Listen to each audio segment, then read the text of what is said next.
সকালের হাসি নিয়ে যে সূর্য দিনের আলো দেখায় তাকেও নিমজ্জিত হতে হয় রাতের অন্ধকারের কাছে। চকচকে নতুন বইয়ের পৃষ্ঠাগুলোর অধ্যায় শেষ হতে হতে একসময় ধুলো পড়ে পাঠকের স্মৃতিতে গেঁথে যায়। ধুলো ঝেড়ে সেই বই আবার ইতিহাস হয়ে ধরা দেয় নতুন প্রজন্মের কাছে। পৃথিবীতে যারাই এসেছেন তারাই চলে গেছেন, হয়তো কয়েক প্রজন্মের সাক্ষ্য হয়ে আছেন হাতে গোনা কজন।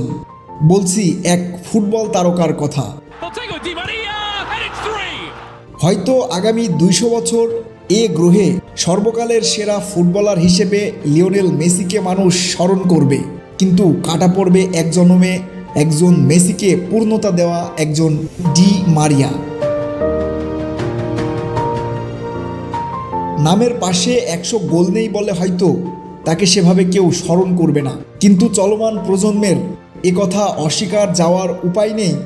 মেসি যদি হয় আর্জেন্টিনা ফুটবলের জাহাজ, তাহলে সেই জাহাজের ইঞ্জিন একজন আনহেল ডি মারিয়া। আর্জেন্টিনার হয়ে যে কয়টি ম্যাচে মেসি শিরোপা জিতেছেন তার প্রতিটা ম্যাচেই রয়েছে ডি মারিয়ার সাফল্যগাথা গোল। অনেকেই বলেন ডি মারিয়া গোল করলেই ওই ম্যাচে শিরোপা নিশ্চিত।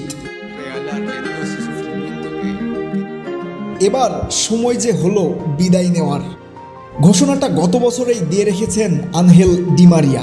ইনস্টাগ্রাম হ্যান্ডেলে গত বছরের 23 নভেম্বর করা পোস্টে জানিয়েছিলেন এবারের কোপা আমেরিকা খেলেই আর্জেন্টিনার জার্সিটা তুলে রাখবেন। আগামী সোমবার বাংলাদেশ সময় সকাল 6টায় কোপার ফাইনাল খেলতে মাঠে নামবে লিওনেল স্কালোনির দল আর্জেন্টিনা। আর্জেন্টিনার জার্সিতে এটাই হবে 36 বছর বয়সী ডি মারিয়ার শেষ ম্যাচ। আর্জেন্টিনা ফাইনালে ওঠার পর স্বাভাবিকভাবেই ডি মারিয়াকে আবেগ ছুঁয়ে যাওয়ার কথা। সেই 2008 সালে প্যারাগুয়ের বিপক্ষে ম্যাচ দিয়ে আর্জেন্টিনার জাতীয় দলে তার অভিষেক। এই 16 বছরে দেশের জন্য নিজেকে নিংড়ে দিয়েছেন এই উইঙ্গার।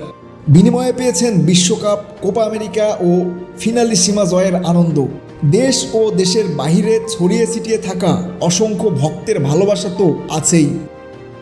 তবে সেমিফাইনাল জয়ের পর ডি মারিয়া এক অন্য ভালোবাসা পাওয়ার কথা জানিয়েছেন। সেই ভালোবাসা কোনো ভক্তের নয়, ডি মারিয়াকে উৎসর্গ করেই এবারের কোপা জিততে চায় আর্জেন্টিনা। সতীর্থদের সেই ভালোবাসার প্রকাশ দেখে চোখের পানি ধরে রাখতে পারেননি ডি মারিয়া।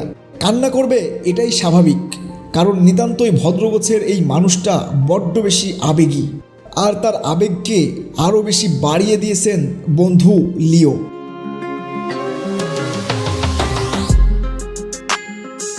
কানাডা ম্যাচের আগেই লিও বলেছিলেন তারা ডি মারিয়ার জন্যই ফাইনালে উঠতে চাই। বন্ধুর এমন কথায় গর্বে বুক ঠনঠন করে উঠবে, এটাই তো স্বাভাবিক। আর সেই গর্বকে আঁকড়ে ধরেই হয়তো আর্জেন্টিনা ফুটবলকে রাঙিয়ে বিদায় নেবেন আনহেল ডি মারিয়া।